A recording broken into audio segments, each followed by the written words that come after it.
Cloud computing. No, it's nothing to do with the weather. It's a new way of delivering software applications and processing data via the internet, and it's taken the business world, well, by storm.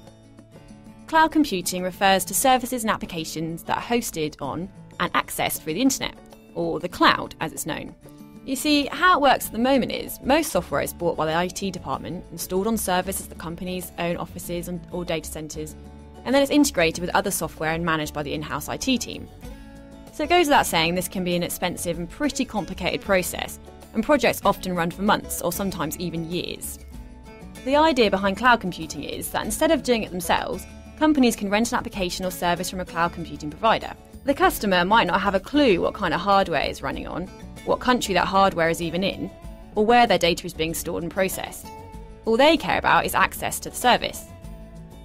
Although variations on these services have been around for a while, developments in broadband speeds and software engineering have reached a point that means these services are reliable, secure, and at a cost that makes them increasingly attractive to business and home users. So much for the high concept stuff. If you're going to make cloud computing work for your organisation, there are a number of issues you have to think about.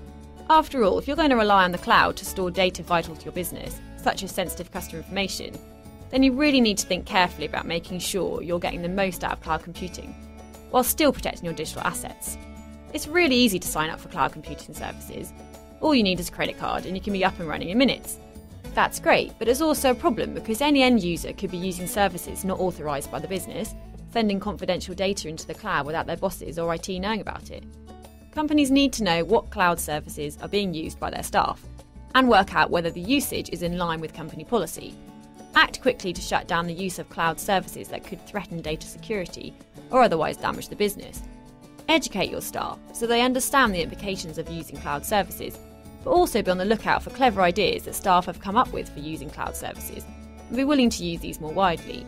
Just because the application isn't run by your tech team, that doesn't mean you aren't responsible for it. Make sure your provider has the same level of security as you would have on site. Your users and your customers will blame you and not your service provider if anything goes wrong.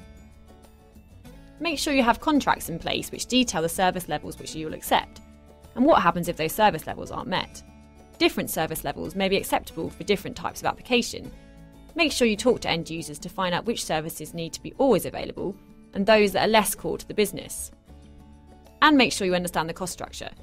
Some cloud services are free, like a consumer webmail service, but some are expensive. The benefit can be that you don't have to buy the hardware up front, but be aware of the ongoing subscription costs and how they will fit with your budget. Cloud services rely on an internet connection to deliver services. What happens if the internet isn't there? Make sure you update your disaster recovery plan to include cloud services, including having a backup plan in case your broadband service is knocked out. And make sure your cloud supplier also has a disaster recovery plan in place that covers these issues. More broadly, make sure you have a plan in place in case the supply goes bust. Make sure you'll be able to recover your data. Likewise, make sure you have processes in place to enable you to move to another supplier or bring the application back in-house again should you need to. Many of these issues relate to all suppliers, whether their software is delivered through the cloud or not. But data security is a particular issue with cloud computing because you could be sending your company's most vital asset, its company data, to be stored off-premises. As a result, you need to make sure that any supplier treats that data with the same care that you would, and as such, you will probably want to insist that your supplier encrypts any customer data that it holds. Depending on where your business operates or is headquartered, there may be data protection legislation to take into account, which may mean that your cloud provider would have to make sure your data is only being stored in a particular region, such as keeping it in Europe, for example. Your rivals may well be using the same services, so you'll want to make sure your supplier can keep your data separate. Find out what safeguards your supplier is putting in place in case things go wrong. For example, how, when and where it backs up its data and systems. And then start over again.